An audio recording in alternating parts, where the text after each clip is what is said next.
ఎన్నో బాధల్లో మీరు ఉన్నారు. ఎన్నో కష్టాల్లో, ఇబ్బందుల్లో మీరున్నారు. దేవుడు ఈ రోజున నీతో మాట్లాడబోతా ఉన్నాడు. నిన్ను బాధించేవారు ఎంతోమంది నీ జీవితంలో విస్తరించి ఉన్నారు. అనగా నిన్ను బాధ పెట్టేవాళ్ళు ఎంతోమంది నీ జీవితంలో ఉన్నారు.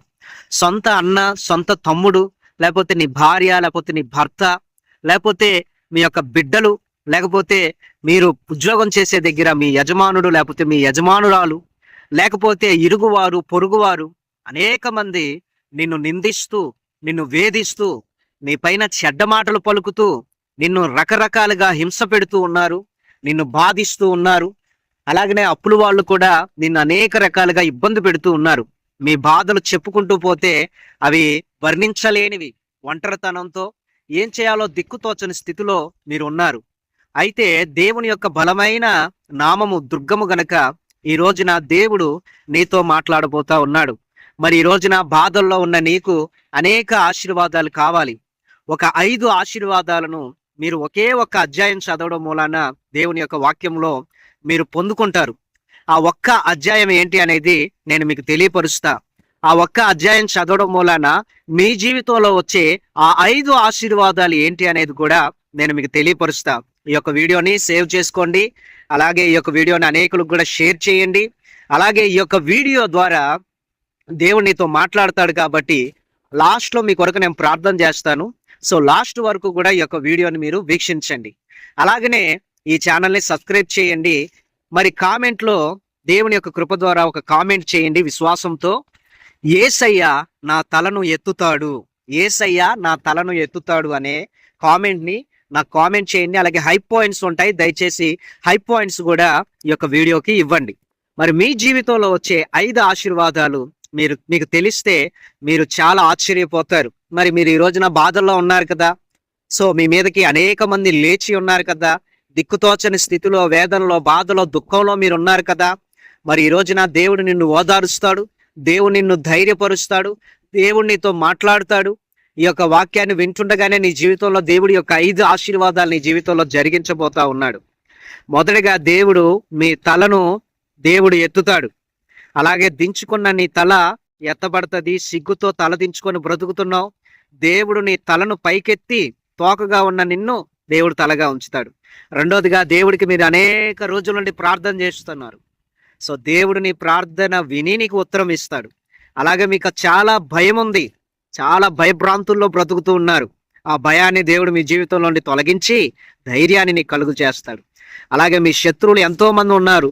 దేవుడు మీ శత్రువుల యొక్క దవడ ఎముక మీద కొడతాడు. వాళ్ళని ఎలా కొడతాడు అంటే నీ వద్దకు ఇక దరిదాపులోకి రాకుండా దేవుడు వాళ్ళని కొడతాడు.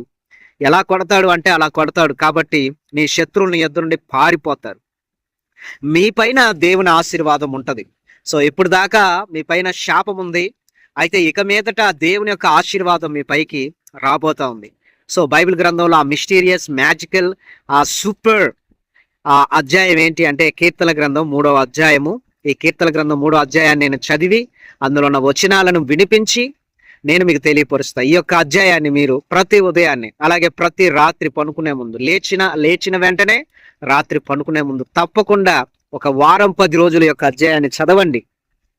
ఇందులో ఉన్న ఆశీర్వాదాలు, ఇందులో ఉన్న పాజిటివ్ ఎనర్జీ, పాజిటివ్ పవర్, ఈ పాజిటివ్ ఎనర్జీ ఏదైతే ఉందో దేవుని యొక్క వాక్యము నీలోకి వచ్చి నీ మైండ్ని, నీ హార్ట్ని, నీ బాడీని క్లీన్ చేసి నిన్ను ధైర్యపరిచి దేవుడు ఆశీర్వాదం పొందుకునేలాగా చేస్తుంది. కాబట్టి వాక్య ధ్యానంలోనికి మనం వెళ్దాం.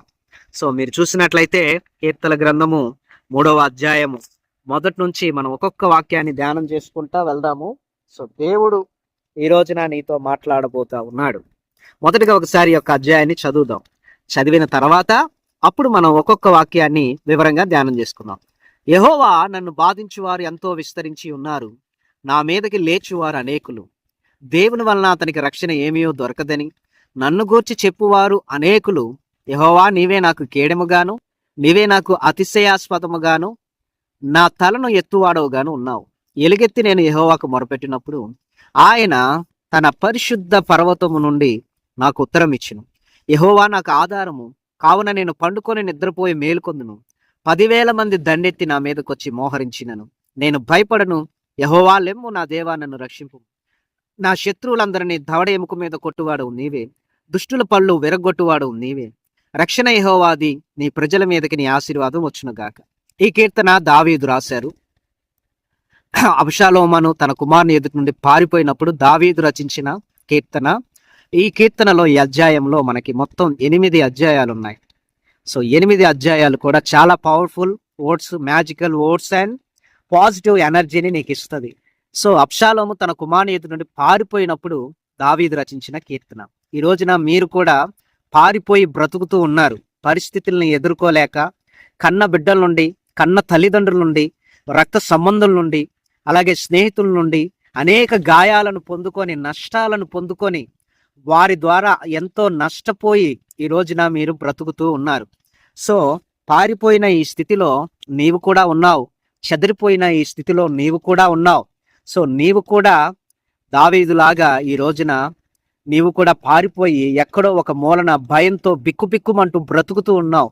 ఏ దినమున ఏం జరుగుతుందో, ఎలాగా నువ్వు ముందుకెళ్లాలో అర్థం కాని పరిస్థితిలో నీ అత్తగారింట్లో, మామగారింట్లో, తల్లిదండ్రుల దగ్గర, ఉద్యోగం చేసే దగ్గర భయపడుతూ బాధతో బ్రతుకుతున్నావు. చూడండి, యెహోవా నన్ను బాధించేవారు ఎంతో విస్తరించి ఉన్నారు, నా మీదకి లేచేవారు అనేకులు. అయ్యో, ఈ రోజున మిమ్మల్ని బాధించే వాళ్ళు నిజంగా రోజు రోజుకి ఒక్కొక్కరుగా పెరుగుతూనే ఉన్నారు. ఈ రోజున తల్లిదండ్రుల నుండి బాధ కలిగింది, బంధువుల నుండి బాధలు కలుగుతున్నాయి, పొరుగువారి నుండి బాధలు కలుగుతున్నాయి, ఎవరో గుర్తు తెలియని వ్యక్తుల ద్వారా కూడా నీకు అనేకమైన బాధలు విస్తరించి రోజు రోజుకి నీకు శత్రువులు పెరిగిపోతున్నారు. రోజు రోజుకి నిన్ను ద్వేషించే వాళ్ళు, నిందించే వాళ్ళు, వెలివేసే వాళ్ళు ఈ రోజున నీ జీవితంలో విస్తరించి ఉన్నారు. అనేకులు నీ మీదకి లెగుస్తున్నారు. వాళ్ళు ఏమంటున్నారో తెలుసా? దేవుని వల్ల అతనికి రక్షణ ఏమీ దొరకదని నన్ను గూర్చి చెప్పువారు అనేకులు. యెహోవా, నీవే నాకు కేడెమును, నీవే నాకు అతిశయాస్పదముగాను, నా తలను ఎత్తువాడవుగాను ఉన్నావు. చూడండి, దేవుని వల్ల అతనికి రక్షణ ఏమీ దొరకదని నీ గురించి అనేకులు చెబుతున్నారు. సో చాలా మంది, అయ్యా నీకు దేవుడి మూలాన నీకు రక్షణ ఏం దొరకదు, సో ఆయన్ని నమ్ముకోవడం వల్ల నీకు ఎటువంటి ప్రయోజనం ఉండదని చాలా మంది చాలా రకాలుగా నీకు చెప్తారు. కానీ దేవుడు నీకు కేడెముగా, అతిశయాస్పదముగా, అనగా నీ తల ఎత్తువాడుగా ఉన్నాడు. నీ తలను దేవుడు ఎలా ఎత్తుతాడు? ఈ రోజున తలదించుకొని బ్రతుకుతున్నావు. నీ భార్య ద్వారా, భర్త ద్వారా, బిడ్డల ద్వారా, కుటుంబం ద్వారా, ఎవరో చేసిన తప్పు ద్వారా ఈ రోజున నువ్వు తలదించుకొని తల వంపులు పొందుకొని బ్రతుకుతున్నావు. దేవుడు నీతో చెప్తున్నాడు, నీ తలను దేవుడు పైకెత్తి, దేవుడు అందరి ఎదుట నిన్ను హెచ్చించబోతున్నాడు. సిగ్గుపడినప్పుడే కదా తలదించుకునేది, తప్పు చేసినప్పుడే కదా తలదించుకునేది. దేవుడు నిన్నేం చేస్తున్నాడు అంటే, నీ తలను పైకెత్తడము అంటే ఏంటి అంటే, నవ్వుతో నీ ముఖమును చిరునవ్వుతో నింపి నీ తలను పైకెత్తి జనులందరికీ కూడా నువ్వేంటో చూపించబోతా ఉన్నాడు. అనగా దేవుడు నిన్ను హెచ్చించబోతున్నాడు, ఉన్నతమైన స్థితికి దేవుడు తీసుకెళ్లబోతున్నాడు. ఎలుగెత్తి నేను యెహోవాకు మొరపెట్టినప్పుడు ఆయన తన పరిశుద్ధ పర్వతం నుండి నాకు ఉత్తరం ఇచ్చును. చూడండి, ఎలుగెత్తి నువ్వు దేవుడికి మొరపెడితే ఖచ్చితంగా దేవుడు పరిశుద్ధ పర్వతం నుండి నీకు ఉత్తరం ఇస్తాడు. అందుకనే గట్టిగా కేకలు వేసి, గట్టిగా ఏడ్చి, నీ స్వరము, నీ కంఠస్వరము, నీ చెవులు పగిలిపోయేలాగా అరిచి కేకలు పెట్టి దేవునికి ప్రార్థన చెయ్యి కన్నీటితో. వెంటనే దేవుని యొక్క పరిశుద్ధ పర్వతము నుండి, అనగా పరలోకము నుండి దేవుడు నీకు వెంటనే ఉత్తరం ఇస్తాడు. అలాగే యెహోవా నాకు ఆధారము, కావున నేను పండుకొని నిద్రపోయి మేల్కొందును. 10,000 మంది దండెత్తి నా మీదకి వచ్చి మోహరించినను నేను భయపడను. ఈ రోజున దేవుడు నీకు ఆధారంగా ఉంటే నువ్వు ప్రశాంతంగా పండుకుంటావు, నిద్రపోతావు, మేల్కొంటావు. కానీ ఈ రోజున నువ్వు ప్రశాంతంగా పండుకోలేకపోతున్నావు. రాత్రులు నీకు నిద్ర పట్టట్లా. నిద్ర పట్టాలి అంటే తాగాలి, లేదా స్లీపింగ్ టాబ్లెట్స్ వేసుకోవాలి, లేకపోతే రాత్రంతా అలాగే మేల్కొని ఉండాలి, లేదా ఏదైనా ఇంజెక్షన్స్, డ్రగ్స్ ఏమైనా తీసుకోవాలి. అయ్యో, నీ పరిస్థితి ప్రశాంతంగా నిద్రపోవడానికి కూడా లేదు. నా ప్రియమైన సహోదరి, సహోదరుడా, పండుకొని నిద్రపోయి ఎన్నాళ్ళైంది? ఎందుకనగా నీవు పండుకొని నిద్రపోయి మేల్కోలేకపోతున్నావు. నిద్ర లేక అవస్థ పడుతూ ఉన్నావు. అలాంటి బాధల్లో, అలాంటి శ్రమల్లో నువ్వు ఉన్నావు. భయపడకు. 10,000 మంది ఒకవేళ దండెత్తి నీ మీదకి వచ్చి ఒకవేళ నిన్ను మోహరించిన, 10,000 సమస్యలు నీ దగ్గరికి వచ్చిన, 10,000 మంది అప్పుల వాళ్ళు నీ దగ్గరికి వచ్చిన, 10,000 మంది లేచి నిన్ను కొట్టడానికి నిన్ను మోహరించిన, అనగా నిన్ను ఆ రౌండప్ చేసిన, ఎవ్వరు నిన్ను ఏమీ చేయలేరు. నువ్వు భయపడకు. 10,000 మంది, 10,000 సమస్యలు రాని, 10,000 మంది 10,000 రకాలుగా నీ ఎద్దుకొచ్చి మాట్లాడు. ఎన్ని లక్షలు, ఎన్ని వేల మంది నిన్ను ఇబ్బంది పెట్టడానికి రాని, ఎన్ని వేల రూపాయలు ఖర్చుతో కూడుకున్న అప్పులు వాళ్ళు నీ దగ్గరికి వచ్చి నిన్ను మోహరించిన, ఏదైనా నిన్ను మోహరించిన, వ్యాధి నిన్ను మోహరించినా, నిన్ను రౌండప్ చేసినా, లేకపోతే కష్టాలు నిన్ను రౌండప్ చేసినా, నిందలు నిన్ను రౌండప్ చేసినా, ఎంత పెద్ద శ్రమలో ఆయుధాలతో దిగి గుంపు కూడి నీ ఇంటి ముందుకొచ్చి నిన్ను నాశనం చేయాలనుకున్నా, నువ్వు భయపడకు. ఎందుకనగా నీ దేవుడైన యెహోవా నీకు తోడై ఉన్నాడు గనక ఇవేమి నిన్ను ఏమీ చేయలేవు. యెహోవా లెమ్ము, నా దేవా నన్ను రక్షింపుము. నా శత్రువులందరినీ దవడ ఎముక మీద కొట్టువాడవు నీవే, దుష్టుల పళ్ళు వెరగొట్టువాడవు నీవే. రక్షణ యెహోవాది, నీ ప్రజల మీదకి నీ ఆశీర్వాదం వచ్చును గాక. దేవునికి ప్రార్థన చే, దేవుడు లెగుస్తాడు, ఆయన నిన్ను రక్షిస్తాడు. ఈ 10,000 సమస్యలు రాని ఎన్నైనా గాని వాటి దవడ ఎముక మీద కొట్టి వాటి యొక్క పళ్ళు విరగొడతాడు దేవుడు. హల్లెలూయా.